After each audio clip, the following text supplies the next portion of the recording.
todo mundo que está aqui assistindo o nosso Substantivo Feminino. Sejam todos bem-vindos. Eu sou Basília Rodrigues, jornalista, apresentadora e analista de política. É com grande alegria que eu estou de volta aqui ao videocast, hoje para falar sobre economia criativa. Este é o Substantivo Feminino. Já estive aqui como uma participante, a exemplo das minhas convidadas, mas hoje apresentando diretamente aqui do Espaço YouTube, em Brasília. O Substantivo Feminino é uma iniciativa do YouTube em parceria com a Casé Fala e Gênero e Número, que tem como objetivo promover encontros e debates sobre temas importantes para a construção de uma sociedade mais justa e igualitária para todos. Neste episódio, nós vamos falar sobre um setor que a cada ano tem ganhado mais destaque na economia brasileira, a indústria criativa. Mas será que dá para ganhar dinheiro fazendo isso, ser feliz? O estudo Medindo a Economia Digital, Publicidade, Conteúdo, Comércio e Inovação, desenvolvido pelos pesquisadores John Dayton e Leora Kornfeld, da Escola de Negócios de Harvard, e publicado em abril deste ano, mostra que a economia digital nos Estados Unidos mais que dobrou desde 2020. Eu estou falando de 4,9 trilhões de dólares, 18% do PIB dos Estados Unidos, o que gera 28,4 milhões de empregos. E aqui no Brasil? Olha, no Brasil, este também é um setor que tem contribuído cada vez mais para o PIB do país. O estudo Mapeamento da Indústria Criativa de 2025, bem quentinho o dado, realizado pela Firjan, aponta que só em 2023 a indústria criativa movimentou 393 bilhões de reais em nosso país. Isso representa 3,6% do PIB nacional. Em termos de comparação, para a gente entender direitinho, este número mostra a potência brasileira em comparação aos níveis globais. No mesmo ano, 2023, o setor de criatividade foi responsável por 3,1% do PIB global, de acordo com dados divulgados pela ONU. E quando o assunto é indústria criativa, somos nós, as mulheres, o maior destaque deste assunto. A participação feminina neste setor é maior quando comparada à média da economia brasileira como um todo. Então, por que as pessoas não estão falando mais sobre este assunto? É por isso que eu convido vocês para estar aqui no Substantivo Feminino. Nada melhor do que receber estas mulheres que impactam o setor e são referência no assunto. Vou começar aqui, temos especialistas tanto do mundo da mídia, do vídeo, do próprio YouTube e também de políticas públicas. Olha, eu tenho um currículo longo aqui das minhas três convidadas, sejam muito bem-vindas ao Substantivo Feminino, começando pela Cláudia Leitão, que é referência nacional em economia, criativa, cultura e políticas públicas, professora, pesquisadora e gestora pública, atua há mais de 3 décadas na formulação de políticas para o fortalecimento da cultura como vetor de desenvolvimento sustentável. Depois eu quero saber mais da sua experiência nos diversos governos e como que esse assunto volta agora com maior pujança, né? O que a gente pode esperar também para o futuro. Atualmente é secretária de Economia Criativa do Ministério da Cultura. Foi a primeira gestora da Secretaria Nacional de Economia Criativa do MINC e também foi secretária da Cultura do Ceará. Obrigada pela sua presença aqui. Graduada em Direito e em Educação Artística, é mestra em Sociologia Jurídica e doutora em Sociologia pela Sorbonne. Na academia, criou e coordenou a especialização em Gestão Cultural e o mestrado profissional em Gestão de Negócios Turísticos da UES. Tá certinho, UES? Perfeito. Obrigada pela sua participação aqui, também consultora de Economia Criativa. É um longo currículo que a gente tem a explorar aqui para os nossos espectadores. Seja muito bem-vinda ao nosso Substantivo Feminino. Bom, agora eu vou falar com a Patrícia. Há mais de 10 anos no Google, Patrícia Muratória é diretora de parcerias de conteúdo do YouTube na América Latina.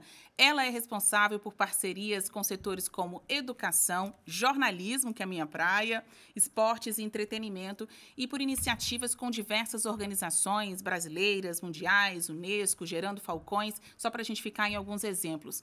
Graduada em Direitos Humanos pela PUC Rio Grande do Sul, e alumna da Harvard Business School. É conselheira da Unicef Brasil e mentora de novas lideranças femininas. A gente tem muito o que falar, com certeza, aqui. Seja muito bem-vinda ao nosso Substantivo Feminino.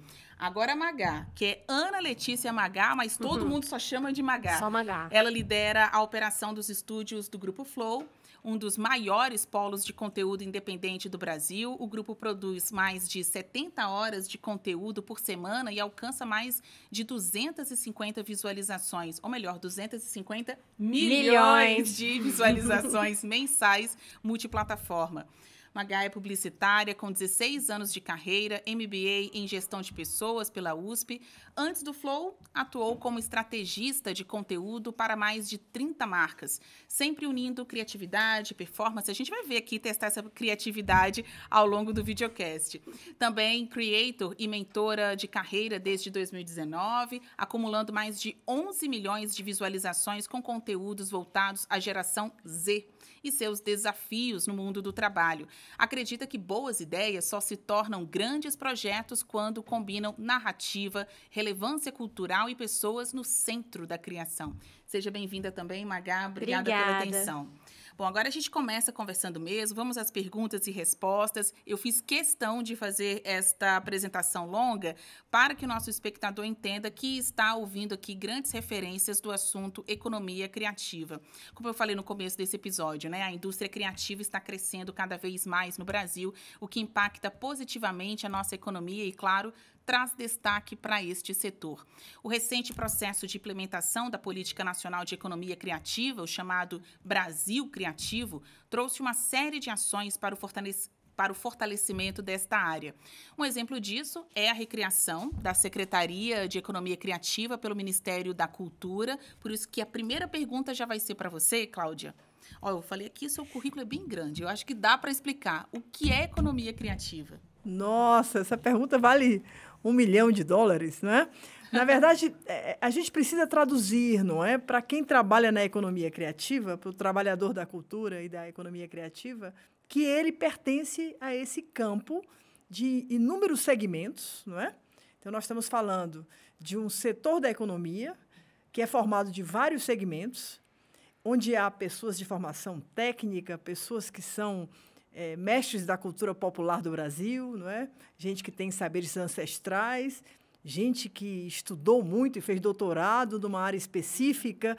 Então, veja só, é um campo de conhecimento muito amplo, por isso é difícil, né, que eu saiba dizer um conceito, mas nós estamos lançando uma política chamada Brasil Criativo, onde a gente faz esse esforço de definir um conceito de economia criativa. Se eu fosse dizer aqui para você e para quem está vendo a gente, eu diria o seguinte: a economia criativa ela se refere às dinâmicas econômicas do criar, do produzir, do distribuir, difundir, comercializar, consumir produtos, sejam eles bens ou serviços, cuja grande dimensão, a natureza desses bens e serviços, é a natureza simbólico-cultural. A economia criativa ela necessita também de um atravessamento tecnológico, porque, afinal, nós precisamos falar de inovação, tecnologias, e não imaginar que tecnologia é somente, digamos assim, uma construção de um produto que encontra o mercado. Mas o Brasil é um celeiro de tecnologias sociais. As tecnologias estão entre os Yanomami, nos Bororo, estão nos territórios quilombolas, na pequena África, no Rio de Janeiro, nas periferias das grandes cidades brasileiras. Nós somos bons também em tecnologias sociais. Então, a economia criativa ela tem essa característica. Eu tenho que avançar nela em termos de uma política brasileira. Por quê? Porque o Brasil é o único país do mundo que tem 6 biomas. Nenhum outro tem. A gente é bom em natureza e em cultura. Eu acho que são as nossas grandes distinções, as nossas grandes, referências. E por isso que a economia criativa tem um futuro absurdo no Brasil. Por isso que o Brasil Criativo está começando aí, vai ser lançado agora, viu? Vai ser lançado no dia 17 de novembro, aqui em Brasília, a Política Nacional de Economia Criativa. Isso é um marco, porque é um marco legal, é importante. Eu torço muito que quem esteja nos ouvindo vá conosco, porque um país como o Brasil não ter uma política nacional de economia criativa, já passado, não é, 1/4 do século XXI, a gente está um pouquinho atrasado, tem que correr. O Brasil, que é considerado o país do futuro, desde gerações anteriores às nossas, né, já tinha esse mote do Brasil do futuro, e vez ou outra surgem aí a bola do momento, o assunto da vez. Economia criativa é o assunto da vez, mas vai dar certo mesmo? Qual o nível de maturidade disso no nosso país? Patrícia. Que prazer estar aqui, na verdade, com, né, um apoio do YouTube, um projeto que nasceu lá atrás e estar aqui nessa mesa com vocês. Então, para mim é uma honra. Falando sobre economia criativa e com esse apoio imprescindível, porque é necessário que a gente tenha aí todas as pontas ligadas para que realmente seja reconhecido, como a gente está falando com o nome, eu falei aqui na mesa antes que estava num outro bate-papo, que eu ouvi sobre economia criativa. Se fosse só criativo, era só criação, criatividade, e aí a gente pode falar de vídeos distribuídos, multiplicados, mas a gente está falando de economia criativa. Então, a economia gera dinheiro, gera contribuição para o país, gera emprego, e é sobre isso.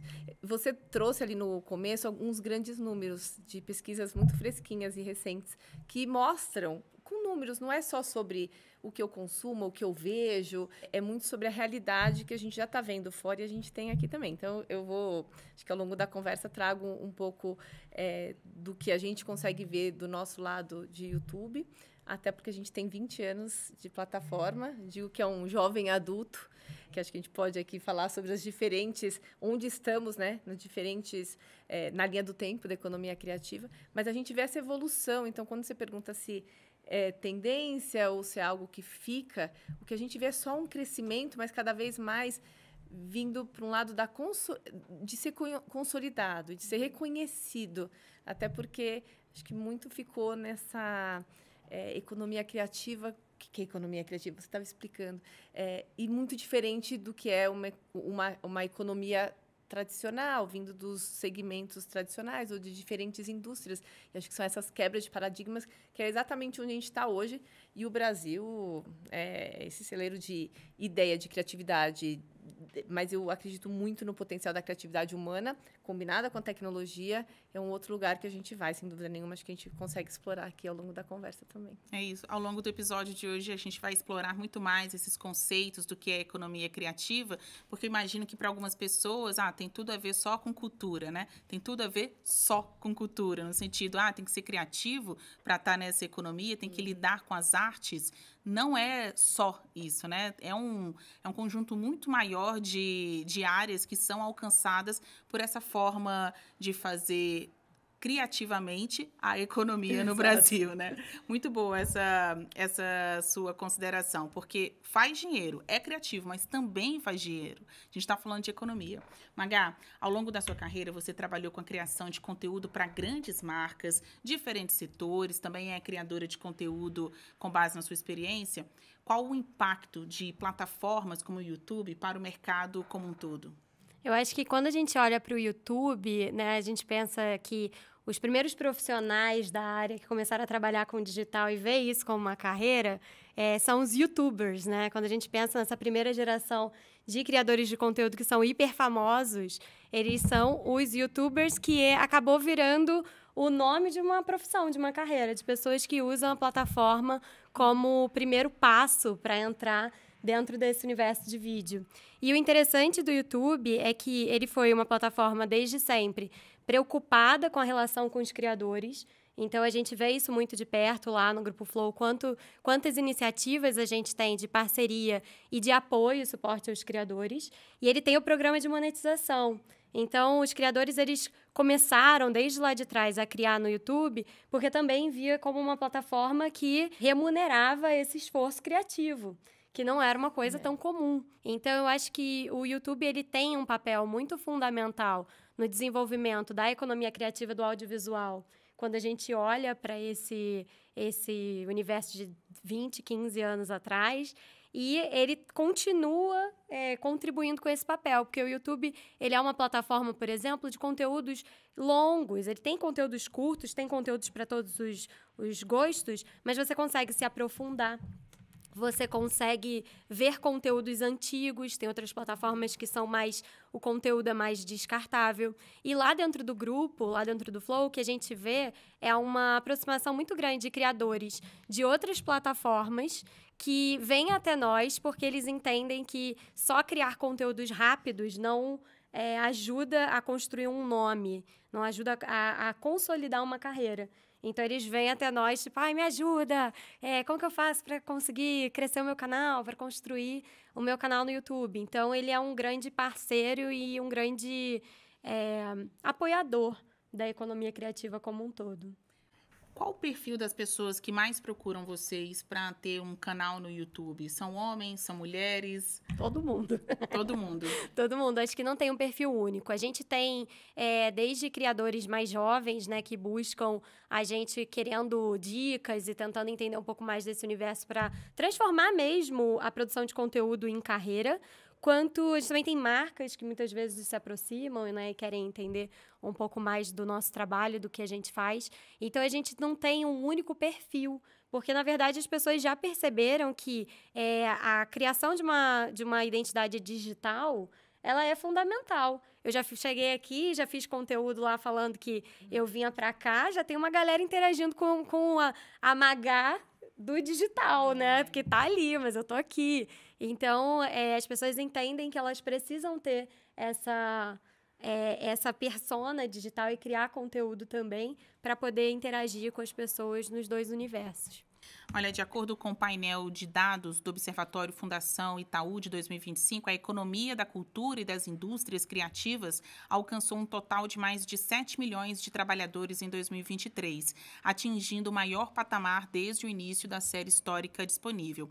Mas não podemos esquecer que as desigualdades de gênero que fazem parte da economia tradicional também atingem a economia criativa, né? Parece que seria uma oportunidade de se livrar de algumas amarras, de alguns gargalos muito comuns na economia tradicional, mas, infelizmente, não. Também essa desigualdade entre homens, mulheres, faixa etária, faixa de renda, também é algo presente na economia criativa. Eu gostaria que você, professora, pesquisadora, pudesse falar mais sobre isso. Tem como mudar essa realidade? Olha, a desigualdade ela é estrutural no Brasil, não é? Nós somos uma sociedade desigual. Então, a gente precisa partir desse princípio para a gente falar de economia criativa. Ela também vai refletir todos os problemas da nossa própria sociedade brasileira, né? Então, a gente precisa pensar que essas novas economias emergentes do século XXI, elas precisam ser economias contra-hegemônicas. Parece uma palavra meio de professora, né? Mas o que é contra-hegemônica? É porque a gente precisa desenvolver uma nova visão de economia onde todos caibam, onde haja inclusão das juventudes brasileiras, não é? Dos povos ancestrais, das pessoas que vivem nas periferias, não é? Num país onde há muita exclusão, muita injustiça social. Então, a economia criativa ela compõe um conjunto de economias que querem um mundo melhor, que querem que a economia seja um fator de dignidade, de justiça social. É desse lugar que eu penso que falam a economia azul, a economia verde, a bioeconomia, a economia solidária, a economia circular, a economia criativa. São economias que são primas, parentes, né? Elas todas imaginam um mundo melhor. E quando a gente fala também de economia, me desculpem também essa fala meio de professora, mas é o que eu sou mesmo, sabe? Eu sou professora, eu não sei ser outra coisa. E, às vezes eu brinco de ser gestora, mas eu sou professora. Quando a gente pensa na palavra economia, essa palavra foi muito reduzida, ela foi muito empobrecida. Se a gente pensar na palavra economia, ela tem o mesmo prefixo da palavra ecologia, eco. E nomos de economia é casa, é cuidar da casa. E cuidar da casa é cuidar do planeta, é cuidar do bairro, é cuidar da cidade, é cuidar do país, é cuidar do território. Então, a gente precisa também trazer para a economia criativa o desafio da sustentabilidade, né? A gente está falando de cultura e desenvolvimento sustentável porque esse foi o tema do grande encontro que aconteceu agora, lá em Barcelona, chamado Mundiacult. É um encontro de todos os ministros da cultura do mundo. Por isso que é Mundiacult. E ali, o grande desafio, a fala dos ministros da cultura de todos os continentes era cultura e desenvolvimento sustentável. Temos que pensar na cultura, além da cultura, ampliar os significados da palavra. A cultura são os nossos valores, é a forma que a gente enxerga o planeta, a forma como a gente vive. O nosso consumo deve ser um consumo responsável. A gente precisa pensar na reciclagem, né? Não somente porque é um aspecto importante ou isso é uma coisa que dá, digamos assim, ou está na moda, mas é porque isso é fundamental para o planeta. A gente precisa trazer a cultura como valor para a discussão da situação do clima, para as mudanças climáticas. Nós estamos aí com a COP, não é? 30, uma discussão em que o Brasil é um player fundamental. Então, a economia criativa, ela tem a ver com a economia do cuidado, ela tem a ver com a ecologia, ela tem a ver com o território, ela tem a ver com natureza e cultura. Eu repito, porque eu penso que essas duas palavras são muito amplas, não tem nada fora disso. Então, tudo que a gente fizer, se a gente produzir uma moda, uma indústria da moda no Brasil, que ela acabe com a água, porque a moda ela pode ser muito inimiga da água, e a água é um bem comum, é um bem do planeta, essa indústria está errada. Ela não é boa para nós, ela não será uma economia criativa como queremos. Então, a gente tem que pensar a relação entre a economia e a vida de cada pessoa, no seu lugar, na sua cidade. Então, eu penso que a gente tem que partir dessa lógica da desigualdade para que a gente assuma que a economia criativa precisa enfrentar e combater essa desigualdade. Ela tem que ter princípios, e é isso uma tarefa do Estado brasileiro. É que nós vamos lançar uma política que ela tem princípios. Quais são os princípios da economia criativa brasileira? Se não houver democracia nem cidadania, não nos interessa. Se ela não apoiar a biodiversidade cultural, os biomas e os usos dos territórios, ela também não nos interessa. Ela tem que ter compromisso com a inovação, ela tem que ter compromisso com a sustentabilidade. Ela deve lutar pelo bem comum e pelo bem viver. Eu acho que é essa economia que a gente quer para todos, para todas, né? Cabe tudo isso no YouTube? Porque olha só quantos assuntos complexos, e a gente estava há pouco falando da necessidade de vídeos mais longos, vídeos mais curtos, das barreiras que as pessoas enfrentam para pagar as próprias contas, para custear a própria vida. Elas vão para o YouTube, elas querem discutir assuntos sérios, assuntos difíceis. Tem espaço para isso dentro do YouTube? Eu estava ouvindo aqui e, obviamente, meu cérebro foi só ali, indo para todos os caminhos. Mas, primeiro, parabéns, né? Hoje a gente está gravando aqui no Dia do Professor. Obrigada. Eu estava pensando aqui Mas quando você fez a pergunta, inclusive, eu pensei muito nisso. O YouTube tem 20 anos, eu falei aqui, mas tem uma coisa que não mudou nos 20 anos. E mudou muita coisa. A gente muda de rota, a gente aprende, a gente muda o caminho, acelera alguma coisa, a gente volta. Mas uma coisa que nunca mudou, e que eu acredito muito nisso como negócio, é a nossa missão. E a missão do YouTube é dar voz a todos e mostrar a todos o mundo. E tem muito a ver com o que você está falando.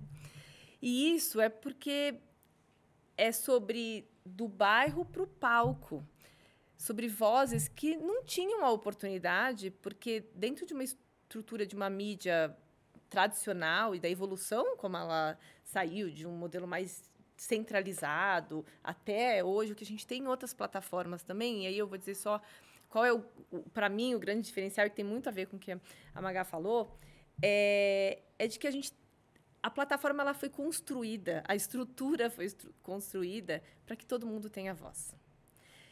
É nosso papel como plataforma olhar para diferentes grupos, trabalhar também com aceleradoras de grupos que a gente sabe que a gente precisa ajudar a fomentar mais. A gente teve, por 3 anos, um fundo que chamava Fundo Vozes Negras, que era justamente para dar mais voz aos criadores e criadoras negras na plataforma de diferentes áreas, além da música, da arte, da ciência, da educação, da tecnologia, mas também grupos, e a gente teve projetos específicos para as mulheres, quando a gente estava falando da questão de gênero. Eu fiz parte desse. A Fabi está aqui, a idealizadora, porque a gente via muito uma questão das mulheres e era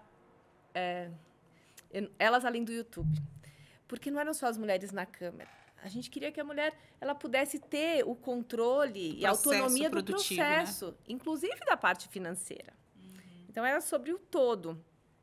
Também em projetos específicos para criadores com deficiência, porque ali, muitas vezes, não tem um espaço para estar na indústria convencional, mas na economia criativa, eu tenho diversos casos. E é o que mais me deixa orgulhosa na plataforma, é poder ver essas histórias que se transformaram em carreiras. Acho que a grande diferença do YouTube, e eu posso dizer isso com propriedade, uns dos números que você estava dizendo, a gente faz uma pesquisa independente com a Oxford Economics que mostra qual que foi a nossa contribuição como plataforma.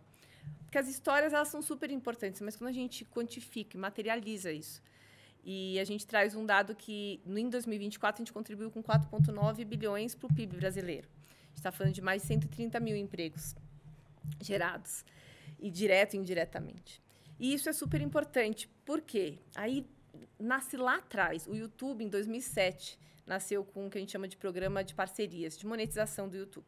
Que os canais que estão adequados às nossas políticas, porque acho que é muito importante quando a gente está falando de construir, de ter uma estrutura sólida para o que é essa economia criativa e para ela ser sustentável, ela precisa fazer com que os canais eles ganhem dinheiro. Alguns canais eles querem visibilidade por outros motivos. Pode ser da área da saúde, pode ser de diversas outras naturezas. Mas muitos deles querem fazer disso um negócio. Mas como você cresce de maneira responsável? E aí tem toda uma questão do seu conteúdo, do conteúdo que fica na plataforma, porque ele é uma grande biblioteca, você vai achar conteúdos lá de trás. E quando a gente olha para a proporção de monetização, o conteúdo antigo, ele tem uma representatividade muito grande na monetização. Então, tudo aquilo que você produziu, ele continua rendendo. Não é como se fosse, produziu e acabou. Não, pelo contrário. É como o novo conteúdo, ele abastece e gera renda, mas o conteúdo antigo, ele é uma base muito importante da remuneração do criador. E aí, só para complementar, quando a gente nasceu com o programa de monetização lá atrás, tem evoluções. Hoje a gente tem 10 novas formas de você monetizar um canal, porque a gente acredita que, como qualquer negócio, você precisa ter diversificação de receita. Mas a gente compartilha mais de 50% da receita que a gente ganha com quem cria e produz conteúdo. Esse é o modelo de negócio do YouTube. Por isso que ele tem que ser e tem que acontecer de forma sustentável, para que esse ecossistema ele se retroalimente. O sucesso de você como criadora é o nosso sucesso como plataforma. E eu quero fomentar isso para todos, para estar atrelado à nossa missão. É uma vigilância constante. A gente está sempre atuando em produtos, em soluções, em programas, olhando para diferentes vozes dentro da plataforma. A gente olha para isso, a gente não quer a concentração de um tipo de voz. E num espectro completamente diferente. Muito interessante estar ouvindo vocês, porque eu fico pensando nisso, né? No lugar da diversidade, que é tão representativa dentro do YouTube, do lugar do privado, nesse estímulo à economia criativa, mas o lugar do Estado, o lugar da política pública, não é? É desse lugar que eu estou falando aqui, não é?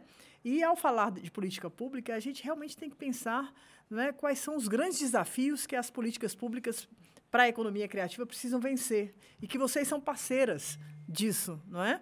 Junto do governo brasileiro. E aí eu falo do governo federal, estadual, municipal, não é? Do campo dos criativos, eu falo das associações, eu falo das agências de fomento dos bancos, eu falo das universidades, eu falo dos institutos de pesquisa, do Sistema S. Todos são parceiros para a gente construir um Brasil criativo. E aí os desafios, se a gente quisesse aqui, digamos assim, reuni-los, eu chamaria atenção para alguns. O primeiro, o desafio dos dados confiáveis.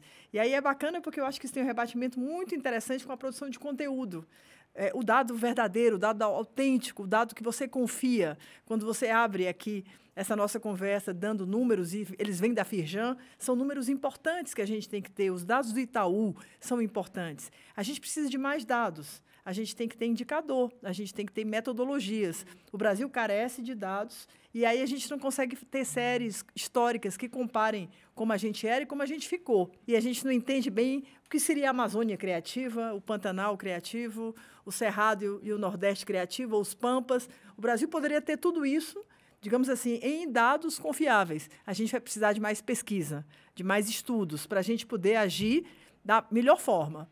A melhor amiga de uma política pública é a informação de qualidade. O segundo aspecto que eu acho que é importante a gente trazer aqui também para a nossa conversa é o aspecto da formação. A gente tem que ter uma formação para essas competências criativas, esse novo trabalho. A gente ainda tem muita educação que está velha, que é uma educação de cursos que são os cursos imperiais. A gente, né, aquela formação que as universidades, muitas, logicamente, são importantes, mas a gente precisa abrir o campo da formação para novas formações, para o novo trabalho. Aí a gente tem um problema muito grave, porque quando a gente vai para as CNAEs, né, as classificações nacionais das atividades, não é, do emprego, Quem trabalha na economia criativa não se encontra na CNAE, não está na Classificação Brasileira das Ocupações, na CBO. Ou seja, o velho trabalho das velhas profissões ainda não deu lugar para o novo trabalho e para as novas profissões. Então, a gente precisa de marcos legais, de uma nova estrutura, de um novo direito do trabalho.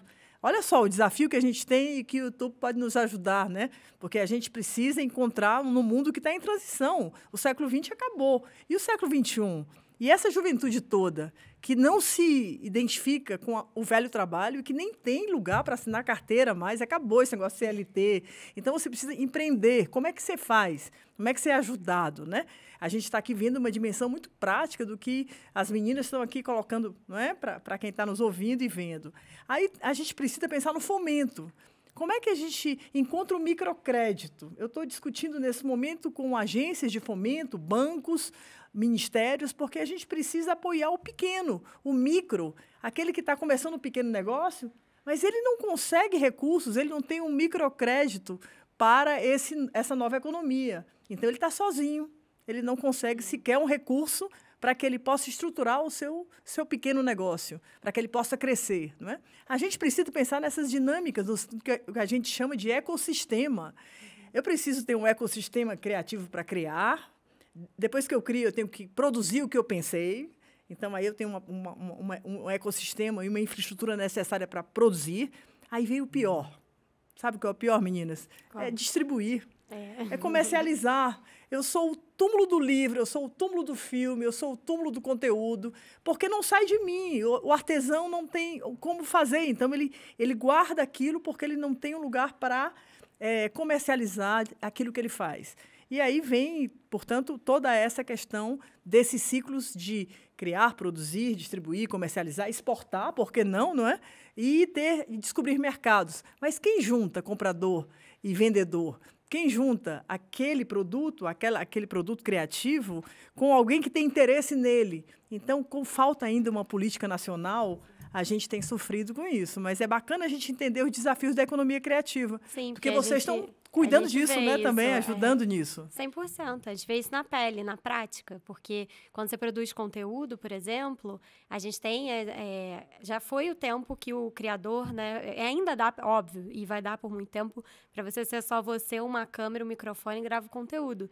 Mas a verdade é que quem olha um programa, vê o Flow Podcast ali, o Igor sozinho na mesa, não imagina que só para colocar o Flow Podcast no ar, a gente tem uma equipe de cerca de 25 pessoas e que todo o grupo ele tem 150 pessoas trabalhando ali.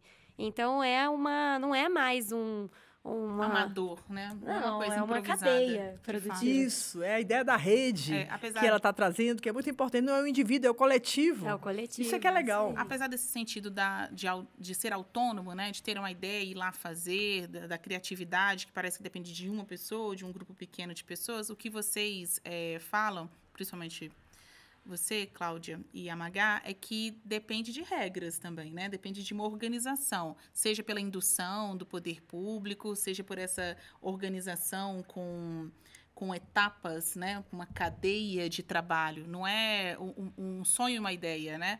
Realmente precisa colocar no papel, fazer algo mais planejado. Essa economia criativa, ela não é amadora, por assim dizer. Mas aí, ela é muito informal. Eu acho que é um ponto que a gente tem que trazer aqui para essa mesa.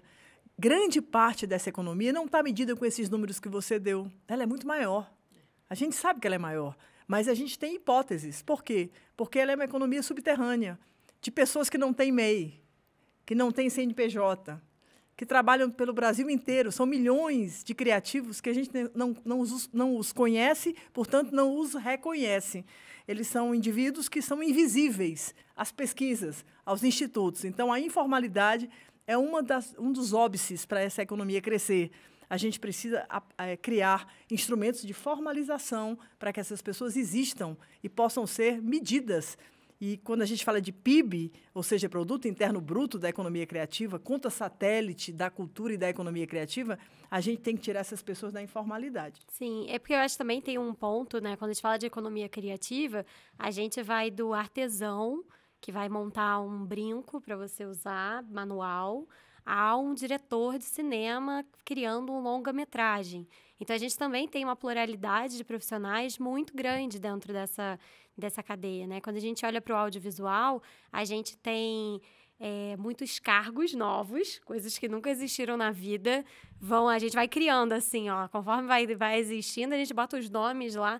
Eu brinco que tem uma pessoa da equipe que é o thumb maker. Se você fala isso, dependendo de onde você fala, vão achar que você falou um palavrão, xingou alguém, né? Aproveita é o thumb e fala, maker né, aí. do thumb maker.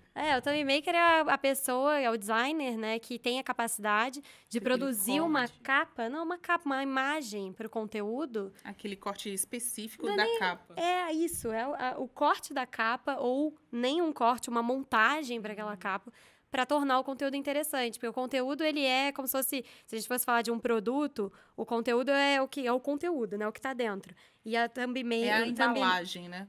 E o thumb maker, ele faz a embalagem. Que chama atenção e faz as pessoas clicarem mais. Isso existia antes? Não existiu. O thumb maker, não. E se você for pensar, acho que tem grupos de criadores e, claro, você tem os que realmente já conseguiram se profissionalizar, que hoje tem equipe, que saíram lá de um aluguel de um lugarzinho emprestado e foram para um estúdio, né? A gente tem diversas histórias. Mas, de alguma forma, o criador de conteúdo, ele tem múltiplos papéis. Ele é o editor, ele é o produtor, ele é o cara de marketing, ele é o financeiro. E aí vai evoluindo. Então, assim, essa cadeira do criador de conteúdo, que eu já não chamo de criador de conteúdo. No YouTube eu chamo de empreendedor criativo. Especialmente nessa linha do tempo que a gente vê, uma mudança muito grande. A partir do momento que...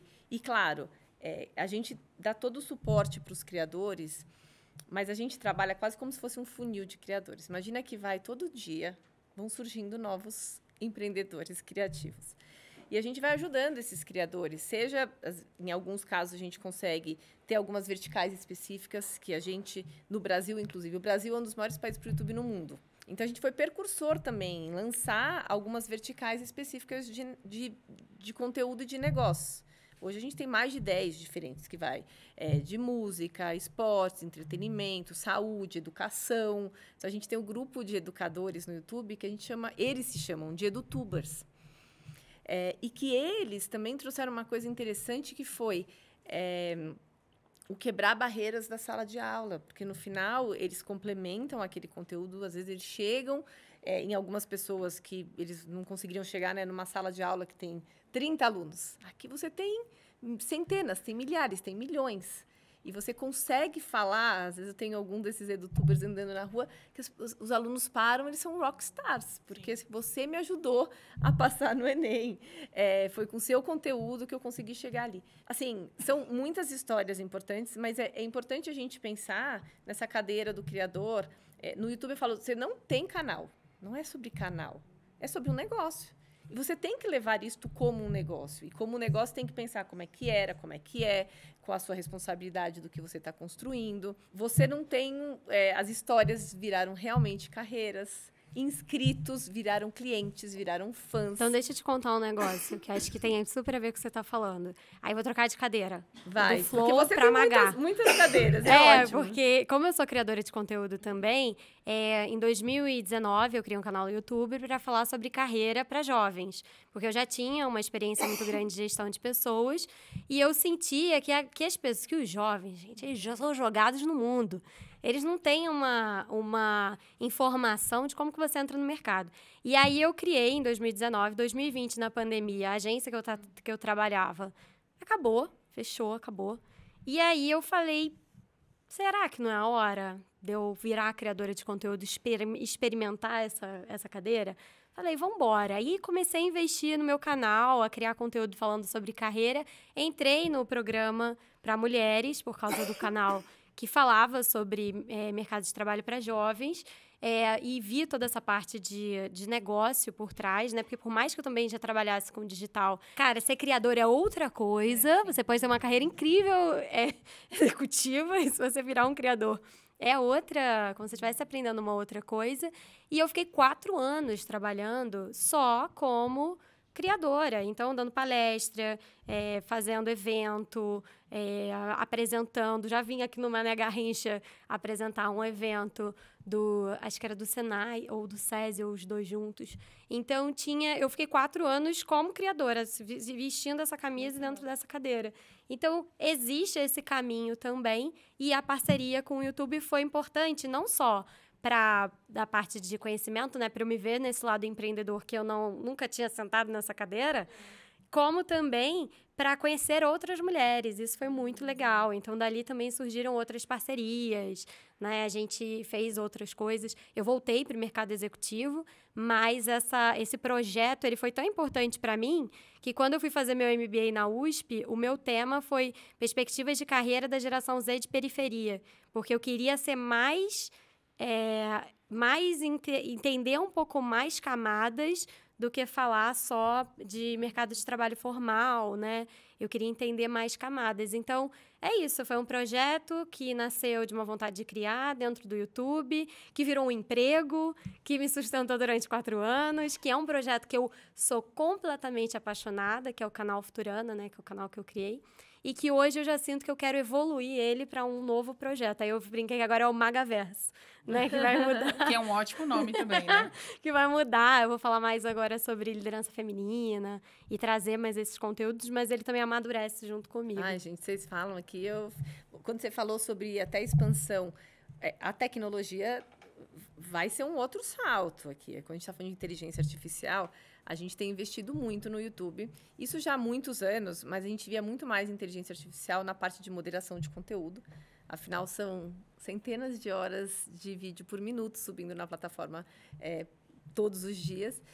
Mas a gente está vendo muitas evoluções, e uma delas é a dublagem automática, que a gente já está em teste pilotos e usando com os criadores há um tempo, mas agora, numa sincronização labial muito mais orgânica e natural, a gente vai começar a ver isso em todos os países também.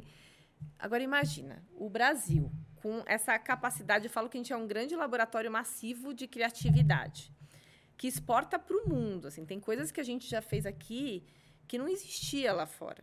Que 90% do conteúdo que é consumido aqui é produzido localmente, ou seja, é sobre o nosso idioma.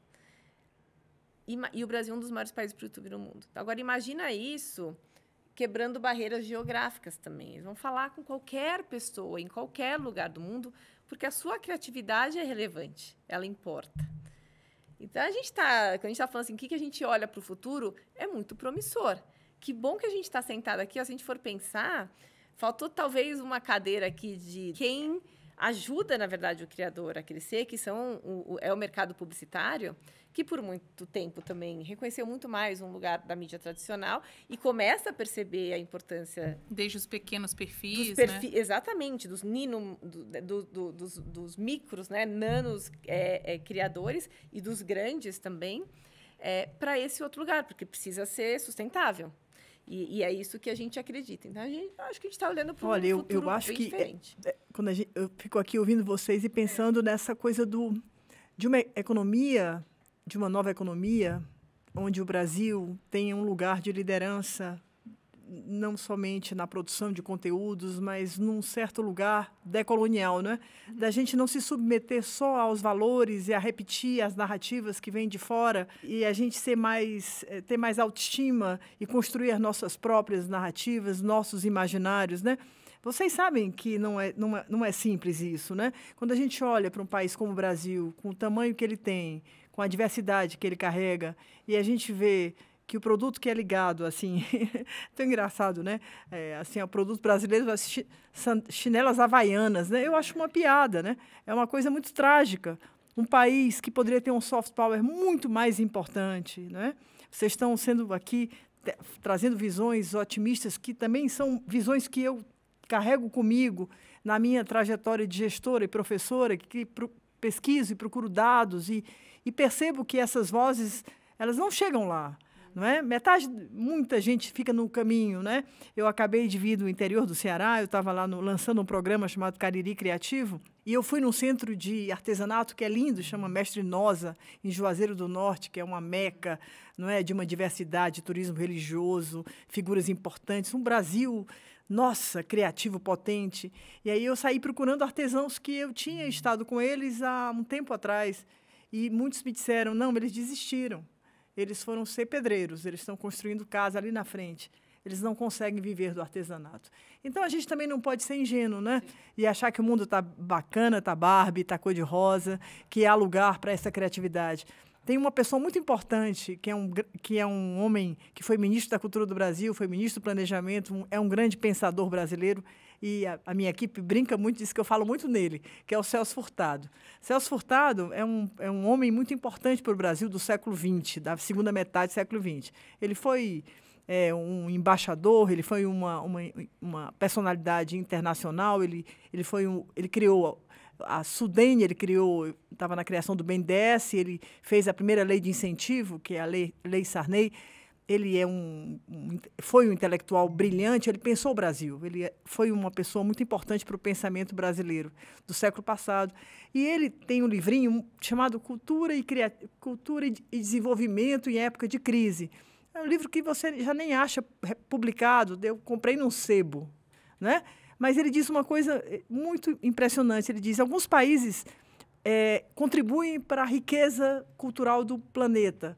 Outros consomem produtos que vêm dos mercados de fora e consomem de forma passiva. Nem tem senso crítico de que aquilo não é... Nem sequer eles participaram da criatividade, da construção. Aí ele termina dizendo, ter ou não ter direito à criatividade. Eis a questão. Quem tem direito à criatividade? Eu só posso ter direito a ser criativo se eu tiver um repertório, onde eu possa fazer escolhas, né? Eu gosto disso, eu não gosto daquilo. Eu gosto de funk, eu não gosto de funk. Eu detesto música erudita, eu gosto de música MPB. Eu gosto da bossa nova, eu gosto do samba. Eu gosto do hip hop, né? Eu detesto... Entendeu? A escolha, a capacidade de escolher é que nos faz indivíduos, né? É que nos permite escolher, fazer escolhas e sermos livres. A liberdade é o direito a ter escolhas. Ora, grande parte da população brasileira não tem o direito à criatividade. Porque como é que eu posso criar se eu não tenho um repertório? Se eu não tenho acesso à diversidade da produção? De educação também, né? Aí porque... a gente está falando de educação. Você tem toda a razão. Pega a sua câmera, liga aqui na internet, produz o seu conteúdo. Que conteúdo? Que também entra aqui um filtro de qualidade. Sim, e a questão do algoritmo, né? Se a gente pensar que a gente também pensa que é livre, que a gente faz escolhas, que a gente compra as coisas, a gente é definido por isso. Né? Alguma coisa vem insidiosamente, nos obriga a termos uma certa estética, não é? Uma certa ética. Nós não somos livres. Eu acho que a gente tem que falar de liberdade. Eu concordo, sem dúvida nenhuma. Muito na minha graduação de Direitos Humanos era sobre isso, né? Como é que a gente consegue estabelecer oportunidades. E a gente, sem dúvida nenhuma, não é diferente para a economia criativa, a maneira como o nosso país é desigual e quais são as oportunidades que a gente vai criar. Mas eu acho que é aqui que a gente tem uma grande oportunidade de quebrar quando a gente pensa nos formatos tradicionais. De verdade, assim. Porque tem exemplo... A oportunidade é para todos do mesmo jeito. Não quero ser ingênua aqui e achar que sim, mas são muitos desses exemplos que a gente viu numa linha de tempo. Porque, assim, riqueza é a nossa capacidade de produção de riqueza. E aí eu concordo com você. Ao mesmo tempo, o brasileiro, acho que ele sai ali na frente para poder criar do jeito dele, seja no futebol, seja... E eu vou dar alguns exemplos para vocês aqui, que são aí, como eu falei, né? A gente tem ali os educadores no YouTube que estavam perdendo os alunos para o celular. E aí ele foi lá e encontrou uma maneira de se reinventar. Ou, gente, Cazé TV, vocês já ouviram falar? A gente está em 2025, né? Na última Copa, ele tinha um canal de 50 mil inscritos no YouTube. Hoje ele tem 23 milhões. Aqui foi uma reinvenção da maneira... Não é sobre os 90 minutos que está ali no jogo. Os 90 minutos ele sempre teve espaço, do jeito que ele teve espaço. São os 90 minutos reinventados. E eu posso dizer para vocês, isso que aconteceu aqui exportou para o mundo. O Flow é um grande exemplo de como a gente usa como referência para o mundo. Mas, assim, você olha na linha do tempo dos 7 anos, mudou muito, né? Do primeiro ano. E para o ano que vem vai mudar mais ainda, vai todo mundo ver. Mas eu quero dar chocado. exemplo. Por exemplo, a Rafaela Xavier, tem vários criadores, eu não gosto muito de ficar falando nomes, se quiser alguém falar, você não falou para mim. Mas a Rafa Xavier é um excelente exemplo, é uma transista, que na pandemia ela perdeu ali, porque ela fazia na casa da avó dela, com as cadeiras de plástico, ensinava ali para outras mulheres, transistas também, se redescobriu através do YouTube. Hoje também tem negócios em outras plataformas, mas através do YouTube ele teve voz para poder ajudar outras mulheres transistas também. Então, você não tem 50 mil inscritas, você tem 50 mil clientes, através da sua criatividade. Então, eu concordo e acho que as plataformas têm uma responsabilidade também enorme, porque é aqui que a gente consegue o poder de escala, de ajudar a fomentar. Você falou ali no começo, a gente tem uma grande parceria com a Unesco, que é curadora, na verdade, de conteúdo alinhado o currículo base nacional. Tem mais de 1.300 vídeos hoje dos educadores, dos professores, mas falou da Gerando Falcões, foi um projeto que a gente fez lá atrás, junto com a Final Level, que era, vamos na comunidade, vamos ajudá-los. A gente começou com o Favela Gamer, porque o gaming é uma outra área da criatividade, da economia criativa, que pode também ajudar essa molecada a ir para um outro caminho. E ali, assim, hoje, se você entrar no canal do YouTube que a gente tem ali, do YouTube Criadores, tem tanto conteúdo para ajudar os criadores, ou quem nem é criador ainda, como é que eu começo? Quando eu falo de direitos autorais, eu falo de produção, é isso, é aquilo. Porque é um outro negócio a ser conquistado. O que eu entendi das suas intervenções aqui, todo mundo que está acompanhando o nosso videocast, é que este é um mercado, e o próprio YouTube, como uma peça relevante dele, que não saturou. Então, existe a ideia que ainda não foi pensada, ou existe aquela ideia que já está sendo muito utilizada e que ainda tem como ser explorada em outros aspectos. Mas a minha pergunta é, dá para monetizar ainda? Porque não saturou a ideia, não saturou a produção de conteúdo, mas para onde o dinheiro está indo, para onde o algoritmo está levando esses olhares, ainda dá para ganhar dinheiro se eu quiser abrir um canal de YouTube hoje? É isso que a gente acompanha com os nossos criadores, do pequeno, do médio e dos grandes, dos já estabelecidos e das novas gerações de criadores. Como eu falei, o nosso sucesso é criadores novos chegam e criadores vão se graduando e vão sendo mais estabelecidos. Então, sim, a resposta é sim. Hoje a gente vê os criadores crescendo e ganhando de formas diferentes e de monetização alternativa, através de anúncios, de diversas formas, crescendo muito, crescendo de pouco a pouco. Ou seja, sim, existe um outro ambiente para crescer. Hoje existe o YouTube... Agora a gente acabou de anunciar que o dispositivo que passou o consumo do YouTube no Brasil é a televisão. Então, assim, olha onde a gente está. A gente está num outro lugar. Esse conteúdo que está sendo consumido, ele está sendo consumido na televisão. Mas o YouTube não é TV. Ele só está dando voz para todas essas pessoas serem percebidas num lugar que, tradicionalmente, a indústria reconhece de que aqui é um lugar importante para que eu invista mais e que esse dinheiro volte para eles e que eles possam investir mais aonde? Nos seus canais, que são os seus negócios. Como qualquer negócio. Realmente, a gente está num lugar comemorando muito esses 20 anos, porque também tudo isso volta como investimento da plataforma para uma experiência melhor, para ajudar mais os criadores. O programa de parcerias ele não mudou, ele só evoluiu, que é justamente para a gente poder ampliar quem vai ganhar dinheiro. E só sobre o algoritmo é importante. O YouTube, tudo que a gente faz, ele é centrado no usuário, na relevância de quem está consumindo. Então, esse é o coração do usuário e do criador. Magá, eu quero saber mais sobre o Grupo Flow, né? Vocês estão buscando novas formas, já são 7 anos de trabalho, mas você disse que vem muito mais por aí. O que será, né? Quem sabe nesse videocast você conta pra gente. Como vocês buscam representar essa diversidade brasileira nos seus conteúdos? Eu acho essa pergunta muito boa, porque eu acho que está muito no DNA da cultura do Flow. Que é, quando a gente pensa na forma como o Igor constrói as conversas e como ele seleciona a agenda, a gente fala muito principalmente do Flow Podcast, né? Porque o Flow hoje ele não é só o Flow Podcast, a gente tem vários conteúdos. A gente tem um conteúdo agora VOD no ar que é o modo atleta, que é o Igor se desafiando a correr uma maratona. Mentira, não é uma maratona, são 5 quilômetros. Só de em 30 correr minutos. Já é maratona não ia. Só de correr já é uma maratona. A gente precisa dele vivo. Então, uma coisa mais simples. simples, mais simplificado, uma questão mais de 5 quilômetros, mas a gente botou 30 minutos para ele correr.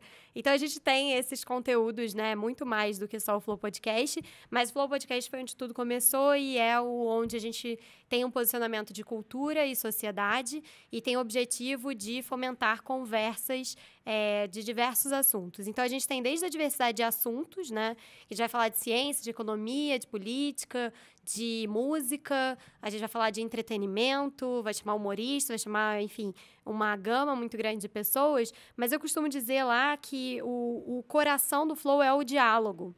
Então, muitas vezes a gente solta a agenda, a gente fica só olhando, fica, não acredito que fulano, é a coisa mais comum da gente receber comentário, não acredito que ciclano. Mas lá a gente tem uma construção e um sentimento que num mundo polarizado, nós acreditamos no diálogo. Então, o pilar que o Igor sempre repete lá pra gente a gente precisa ouvir para entender e não para responder. Então, o objetivo dele, a cada programa, não é necessariamente ser uma voz que vai combater a outra pessoa ou concordar com ela. O que ele tenta fazer em cada conversa é se aprofundar no entendimento daquela pessoa sobre o assunto, para entender por que ela pensa assim. E não necessariamente é do jeito que ele pensa. Então, a ideia dele eu entrego um produto para as pessoas para que, através da forma como ele conduz aquele papo, a pessoa ouça e tire sua própria conclusão, se concorda, se discorda, se acha que nada a ver. E tem uma agenda plural.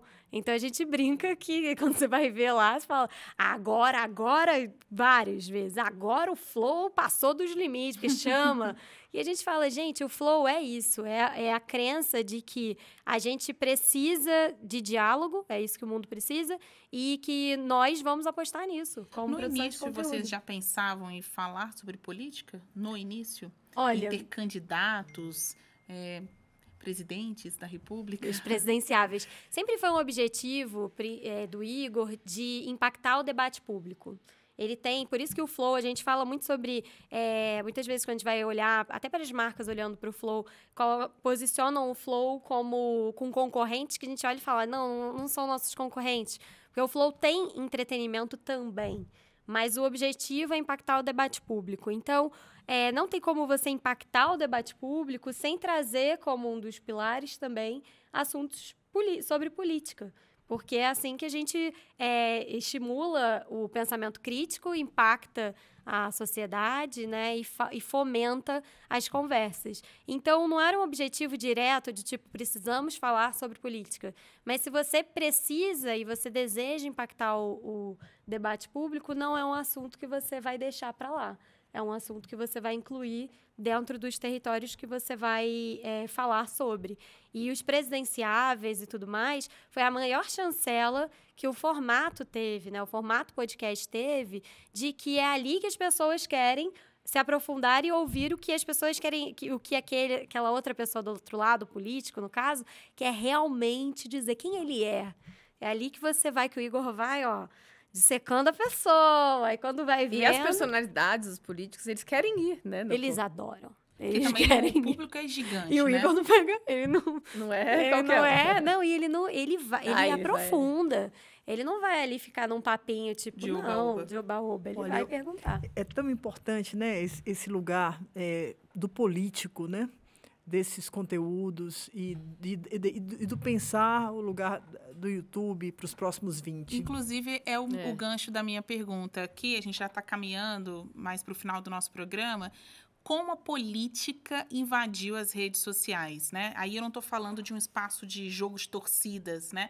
De ataques, de inconveniências, mas do assunto sério, vou chamar assim, do assunto da política real, em que as pessoas precisam mesmo ter esse espaço de debate, né? Para entender quem vai governar ou quer governar o Brasil, o que vai fazer. Pois é, se a gente está falando do sentido mais amplo da palavra política, que não é a partidária, né? Nós estamos falando da política no sentido da polis, né? Do viver na cidade. Eu sou um cidadão ou uma cidadã, alguém que tem direitos e deveres, né? E eu preciso pensar do meu lugar ao mundo, e o mundo está no meu lugar, não é? Essa questão me parece muito importante porque quando a gente está falando aqui sobre diversidade, sobre acesso, a gente tem que lembrar que o mundo todo está muito mais concentrado. Nós estamos saindo na Forbes dos bilionários para os trilionários. O fosso entre os mais ricos e os mais pobres é cada vez maior. O planeta está agonizando. A nossa água está desaparecendo, as enchentes estão destruindo as cidades, a situação do aquecimento, dos incêndios está acabando com a fauna, a flora. Se a gente não tornar isso um discurso político, se a gente não falar do sentido da humanidade, não é? O que é esse antropoceno? É a presença do homem no planeta Terra. Foi para o bem, foi para o bem em muitas coisas, mas foi para o mal para muitas outras. Eu acho que o espaço da fala, do diálogo, do não criar oposição, mas a compreensão. Compreender quer dizer abraçar por todos os lados. É ser capaz de ouvir o outro e discordar do outro, mas mantendo um padrão humano e civilizatório. Eu acho que o papel da comunicação, que é essencial para a economia criativa, né? Nós estamos falando das novas mídias, de tudo que envolve tudo isso, é a gente também não deixar de reconhecer que o planeta vai mal. Em termos econômicos, a economia mundo é um fracasso como modelo. Esse modelo capitalista liberal que está aí, ele está criando um fosso intransponível entre a pobreza, a miséria, a falta do acesso à informação, ao conhecimento, à criatividade, como diria Furtado, não é? E alguns que têm acesso a tudo isso muito bem. E que maravilha os que têm. Mas a gente precisa romper com esse vazio, esse abismo dos excluídos e dos incluídos. Quer dizer, o planeta não está bem nisso. Os números a gente não trouxe.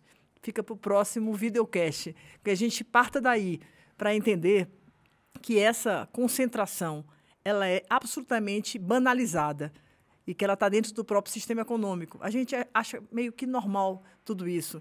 E aí trabalha com cases, olha, que caso de sucesso. Mas a gente não pode transformar milhões de pessoas num herói, num jogador, num cantor que chegou lá nos portais da fama. Não é disso que a gente está falando. A gente está falando de cidadania, no sentido da palavra amplo. Todos têm que estar. Nós precisamos de um mundo construído entre todos, para todos. Quem é rico está ficando mais rico, isso, né? Você chamando a atenção para os trilionários. Isso. E quem é pobre, está na classe média, ou cai ou estagna, né? Que também é uma sensação dilacerante, porque você vê pessoas que têm 1 década, 2 ou até mais de trabalho e, do ponto de vista prático, elas não evoluíram, né? A capacidade de dar segurança, lazer, vida para suas famílias. Isso é um ponto que eu imagino esteja em destaque também em alguns canais. E olha que a gente nem falou de violência, nem falou do tráfico, nem falou das milícias, nem falou da situação das cidades, né? Nossa, os desafios da presença do Flow aí, para trazer para a discussão do político todas essas chagas, essas doenças que nós temos nas nossas sociedades, não é? Que você não tem mais direito à cidade. A gente não consegue andar numa calçada, porque alguém vai vir com fome, com violência, para pegar aquele celular, assaltar, levar. Então, a gente tem que falar da vida como ela é, não é? E a gente precisa juntos resolver. Eu acredito que criatividade é a capacidade que a gente pode ter de resolver os nossos próprios problemas. Se a gente não for capaz de pensar coletivamente os nossos problemas, a gente não será criativo. Patrícia, política no YouTube, né? Só para a gente amarrar aqui esse ponto final do nosso debate, a Magá disse que não ia contar, né, que vem uma novidade aí do Flow, mas deixou bons rastros do que a gente pode esperar, porque estamos às vésperas de um ano eleitoral. Então, vocês vão puxar firme esses candidatos. Eu acho que sim, mas eu acho que mais do que isso. Eu acho que o que a gente consegue ver dentro do Flow e dentro das plataformas como um todo é que a gente tende a ser menos uma temática, um território único e mais plural. Então, acho que hoje, dentro do conteúdo do Flow, você já encontra, se você entrar lá, você já consegue ter umas pistas do que a gente faz, né? Então, você encontra essa diversidade de temas e assuntos.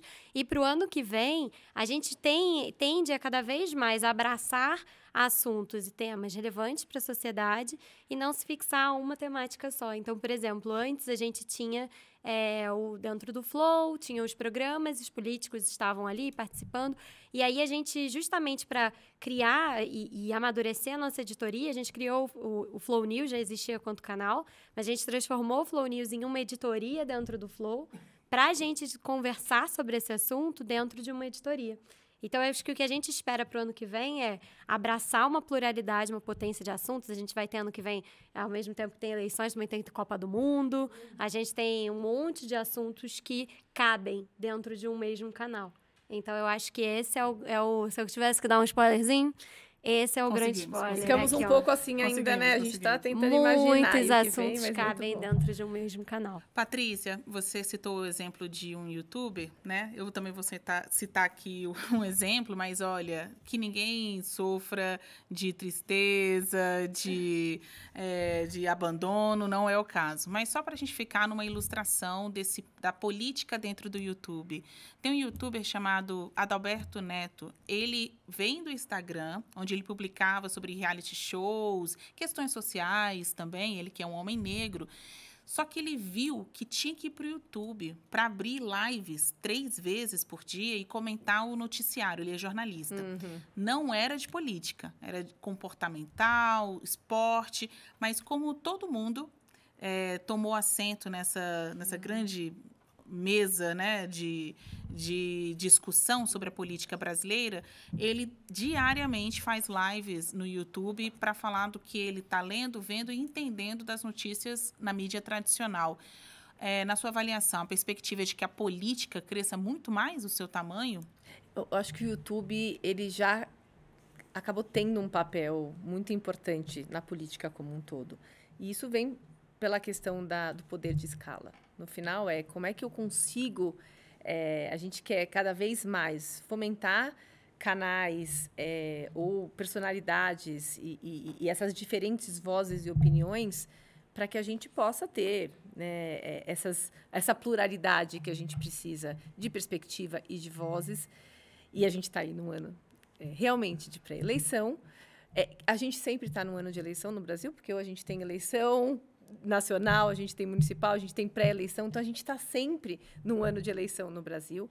E é tão importante que essas vozes, elas estejam de forma... Então, eu gosto tanto assim do exemplo do Flow, e você trazendo, a gente tem outros canais que também acabam realmente trazendo a sua visão de mundo, de país, entendendo a importância de como é que eu uso a tecnologia para o bem. E a gente fala, assim, para, inclusive, trazer mais conteúdo de qualidade, a gente precisa fomentar esse conteúdo de qualidade. Seja por criadores que nascem na plataforma, seja por fontes confiáveis de jornalismo, que a gente tem um vertical específico de notícias, justamente para a gente fomentar. E aqui também, através desse palco mais podcast, videocast, foi um outro lugar onde o YouTube acabou entrando nos últimos anos, justamente para a quantidade de vozes diferentes que vocês conseguem trazer em cada um desses programas, agora multiplica pelos diversos canais que tem ali. A gente vai continuar fortalecendo a nossa espinha dorsal de responsabilidade, as nossas políticas de comunidade, mas sim garantindo que a missão do YouTube não se perca, que seja essa missão, seja no ano de eleição e seja dando essas vozes diferentes que a gente precisa tanto ouvir e que levar o poder da tecnologia à escala para mais gente é essencial. Cláudia, secretária, Patrícia, YouTube, Magá, Flow, eu quero agradecer a participação de vocês aqui. Estejam à vontade no próximo Substantivo Feminino para virem como convidadas, como apresentadoras, enfim, para a gente poder continuar falando mais sobre o que importa na voz feminina para homens e mulheres. Eu quero agradecer aqui a participação das nossas convidadas, que nos trouxeram informações relevantes ao longo desse papo. Muito obrigada para vocês e até o próximo Substantivo Feminino. Obrigada. Obrigada. Obrigada.